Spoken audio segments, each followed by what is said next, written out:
Oke, sambil nyantai kita ngobrol dan saya ingin membahas satu perempuan yang mungkin jarang dibahas. Namanya Hagar. Baik, ada 7 teladan yang bisa kita pelajari dari Hagar. Hagar ini adalah suara semua perempuan yang merasa diabaikan. Dia simbol kekuatan di tengah pengasingan dan juga harapan dalam air mata. Dan keberanian untuk bertahan bahkan ketika semua pintu ditutup. Nah, Tuhan tidak menunggu Hagar kembali ke istana, justru Tuhanlah yang menjumpai Hagar di padang gurun. Nah, hari ini kita akan belajar tentang wanita ini yang mungkin jarang disinggung dan saya ingin membawa topiknya. Jadi dengan Hagar, bagaimana Tuhan menjumpai perempuan yang sedang lelah, dipinggirkan, dan dia menangis dalam diam. Dia memanggil setiap perempuan yang demikian dengan nama dan dia melihat perempuan ini dan dia memberkatinya.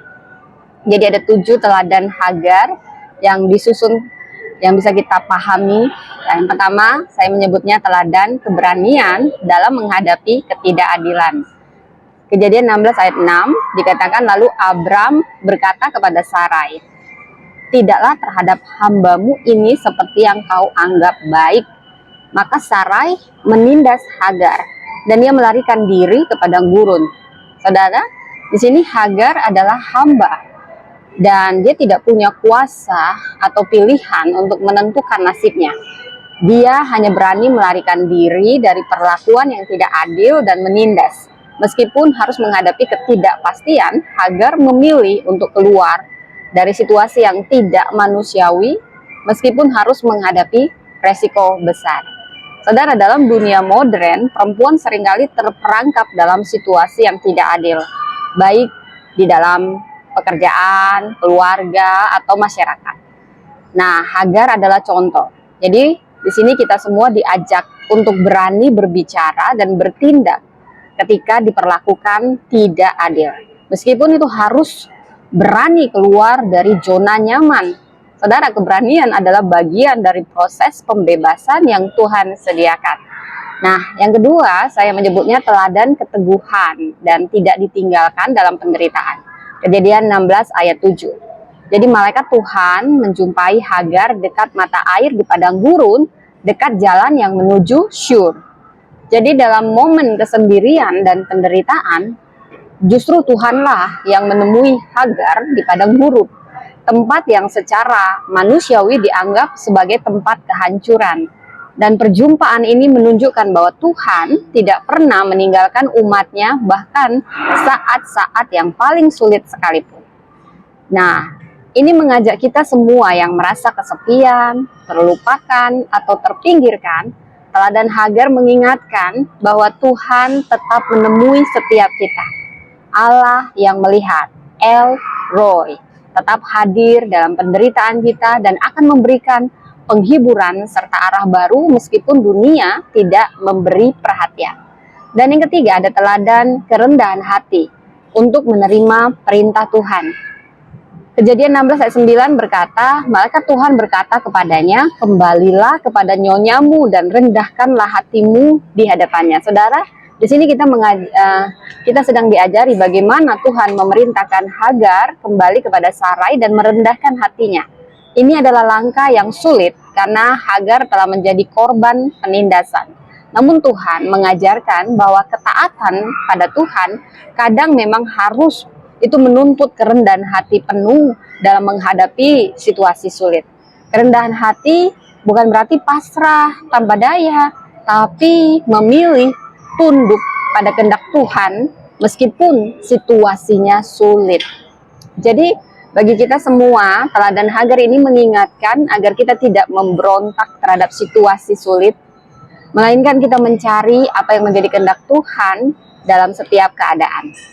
Kadang Tuhan memanggil kita untuk kembali dan menyelesaikan konflik dengan kerendahan hati dengan tujuan untuk memuliakannya. Dan yang keempat, yang bisa saya simpulkan adalah teladan kepercayaan penuh pada janji Tuhan. Kejadian 16 ayat 10 berkata, malaikat Tuhan berkata, "Aku akan membuat keturunanmu sangat banyak, sehingga tidak terhitung banyaknya." Dari sini kita tahu di tengah penderitaan Tuhan memberikan janji kepada Hagar bahwa keturunannya akan menjadi bangsa yang besar. Walau dalam keadaan terbuang, terluka, janji Tuhan tidak berubah. Ini mengajarkan kita bahwa meskipun tampak suram, janji Tuhan atas hidup kita tetap berlaku. Saudara, dari sini kita diajak untuk percaya penuh pada janji Tuhan meskipun keadaan tampak tidak mendukung. Percayalah, janji Tuhan untuk masa depan tetap teguh dan tidak berubah. Dan kepercayaan kepadanya memberi kekuatan terus melangkah maju meskipun merasa seperti terpinggirkan atau terlupakan. Dan yang kelima, kita bisa belajar teladan keberanian mengakui perjumpaan dengan Tuhan. Kejadian 16 ayat 13 berkata, lalu Hagar menyebut nama Tuhan yang berfirman kepadanya, engkaulah El Roi. Sebab katanya, apakah aku ini yang telah melihat dia yang melihat aku. Jadi Hagar satu-satunya perempuan dalam Alkitab yang menyebut Tuhan dengan nama yang sangat pribadi, El Roi, Allah yang melihat. Ini menunjukkan keberanian mengakui perjumpaan dengan Tuhan yang penuh kasih. Hagar tidak merasa perjumpaan dengan Tuhan itu, tetapi memilih untuk menyatakannya kepada dunia. Dan di sini kita diajak untuk berani mengakui pengalaman rohani dan perjumpaan kita dengan Tuhan. Walaupun kita hidup dalam dunia yang seringkali meremehkan perasaan dan pengalaman kita. Pengakuan bahwa Tuhan melihat dan peduli dengan kita adalah kekuatan, saudara. By the way, saya cek dulu ini. Ya, masih hidup, saudara. Oke, ini memberi kita identitas yang sejati. Dan yang keenam, kita belajar tentang teladan pengharapan dalam menghadapi keputusasaan. Kejadian 21 ayat 14 sampai 19 intinya, kemudian Hagar pergi ke padang gurun Berseba dan kehabisan air, dan ia menaruh anaknya di bawah semak dan duduk agak jauh karena katanya jangan biarkan aku melihat anakku mati. Saudara, di sini mengingatkan kita, sekalipun segala harapan tampaknya hilang, Hagar hampir menyerah, namun Tuhan mendengar jeritannya dan dia membuka matanya untuk melihat sumber hidup yang baru. Ini menunjukkan bahwa meskipun kita merasa di ujung tanduk, saudara, percayalah Tuhan selalu menyediakan jalan keluar dan tidak akan membiarkan kita jatuh dalam keputusasaan. Saudara kita yang sedang mengalami masa-masa keputusasaan harus memegang teguh bahwa Tuhan akan memberikan pengharapan baru.